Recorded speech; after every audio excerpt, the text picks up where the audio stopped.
ఒకప్పుడు యుద్ధం అంటే రక్తపాతం, గర్జించే గోళాలు, కత్తుల ఢంకా మంక. కానీ యుద్ధరంగం ఇప్పుడు మారిపోయింది. గన్లు, ట్యాంకులు, బాంబులు ఇవన్నీ కేవలం ఒక అధ్యాయం మాత్రమే. ఈ శతాబ్దం కొత్త భాషను, కొత్త యోధుడిని చూసింది. అతని పేరు ఆర్టిఫిషియల్ ఇంటెలిజెన్స్. ఈ రోజు మనం మానవ చరిత్రలో ఒక చారిత్రక మలుపు దగ్గర నిలబడి ఉన్నాం. ఇక యుద్ధం మానవుల చేతుల్లో మాత్రమే ఉండదు. దాన్ని నడిపేది యంత్రాలు, నిర్ణయించేది ఆల్గోరిథమ్స్. అయితే ఈ భవిష్యత్తు మానవాళికి రక్షణ కవచమా, లేక మరణ ఘంటికలు ఆరంభమా?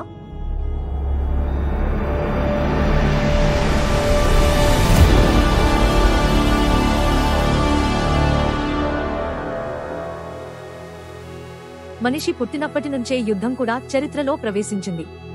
రాళ్లతో మొదలై కత్తులు, విల్లు, బాణాలుగా రూపాంతరం చెందిన యుద్ధం ఆధునిక యుగంలో గన్లు, ట్యాంకులు, అణు బాంబుల రూపంలో ప్రపంచంపై తన ముద్ర వేసింది.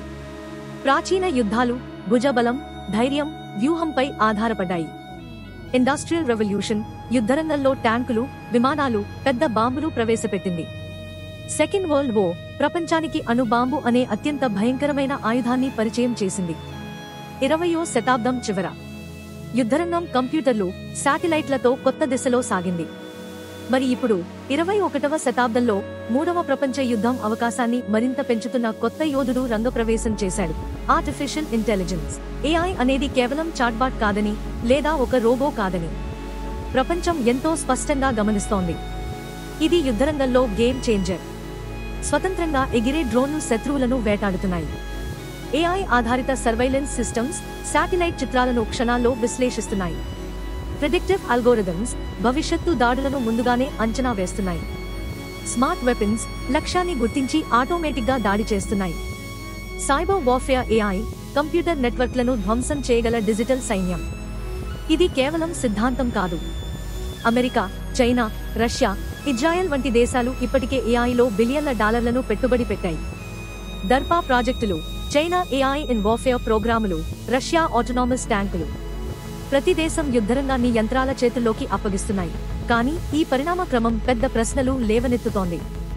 ఒక ఏఐ డ్రోన్ ఒక గ్రామాన్ని దాడి చేస్తే బాధ్యత ఎవరిది? ఆ నిర్ణయం ఏఐదా, లేక దాన్ని ప్రోగ్రామ్ చేసిన మానవుడిదా? ఒక పొరపాటు ఏఐ పౌరుడిని శత్రువుగా గుర్తిస్తే అది యుద్ధ నేరమవుతుందా? మరియు ఆ యుద్ధ నేరం బాధ్యత ఎవరిది? మానవులు ఎప్పటికీ సానుభూతి, దయ, నైతికతతో ఆలోచిస్తారు. కానీ ఏఐ మాత్రం లెక్కలతో మాత్రమే నిర్ణయిస్తుంది. ప్రపంచంలో యుద్ధాన్ని నియంత్రించడానికి జెనీవా కన్వెన్షన్లు ఉన్నాయి, అణు ఒప్పందాలు ఉన్నాయి. కానీ ఏఐ కోసం ప్రత్యేక చట్టాలేమీ లేవు. లీథల్ ఆటోనామస్ వెపన్స్ పై ఐక్యరాజ్యసమితి చర్చలు జరుపుతోంది. అనేక దేశాలు వీటిని నిషేధించాలనుకుంటున్నాయి. కానీ అమెరికా, రష్యా, చైనా వంటి కీలక దేశాలు మాత్రం వెనక్కి తగ్గడం లేదు. ఎందుకంటే ఈ పోరాటం కేవలం భద్రత గురించి కాదు, ఇది ప్రపంచ ఆధిపత్యం గురించి. ఏఐ ఇప్పటికే యుద్ధరంగంలో తన శక్తి చూపింది. 2020లో అజర్బైజాన్, ఆర్మేనియా యుద్ధం డ్రోన్లు తీరు మార్చేశాయి. 2022లో ఉక్రెయిన్, రష్యా యుద్ధం ఏఐ మార్గదర్శక మిసైళ్లు ప్రాణాంతకమయ్యాయి. ఇజ్రాయెల్ ఐరన్ డోమ్ ఏఐ ఆధారంగా రక్షణ చూపిస్తోంది. సందేశం ఒక్కటే: రాబోయే యుద్ధాలు ఏఐ లేకుండా జరగవు. ఏఐ ఒక సెకనులో లక్షల లెక్కలు వేస్తుంది. దాడి వ్యూహం క్షణాల్లో సిద్ధమవుతుంది.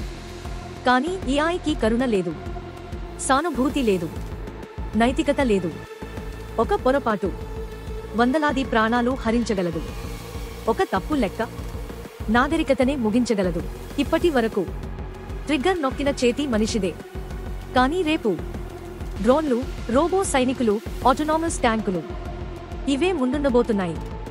అప్పుడు అసలు ప్రశ్న: యుద్ధంలో మనిషి అవసరమా, లేక యంత్రాలే తీర్పు చెప్పబోతున్నాయా? ఏఐ యుద్ధాన్ని వేగంగా, ఖచ్చితంగా చేయగలదు. కానీ మానవత్వాన్ని రక్షించగలదా? చట్టాలు ఇంకా సమాధానం ఇవ్వలేకపోతున్నాయి. నైతికత గోడను ఏఐ ఎప్పటికైనా తాకుతుంది. సమతుల్యం అవసరం. టెక్నాలజీ మనిషిని నియంత్రించకూడదు, మనిషే టెక్నాలజీని నియంత్రించాలి. ఎందుకంటే మానవ హృదయం లేకుండా జరిగే యుద్ధం కాదు, అది మానవత్వానికి ముగింపు. ఫైనల్గా కృత్రిమ మేధస్సు యుద్ధాన్ని మార్చబోతుంది. కానీ ప్రశ్న మాత్రం మిగిలింది: రేపటి యుద్ధ భవిష్యత్తు ఎవరి చేతిలో ఉంటుంది? మానవ హృదయం చేతిలోనా, లేక యంత్రాల ఆల్గోరిథంల చేతిలోనా? వీడియో నచ్చితే లైక్ చేయండి, మీ అభిప్రాయాలు కామెంట్స్లో చెప్పండి, ఇంకా సబ్స్క్రైబ్ చేయడం మాత్రం మర్చిపోవద్దు.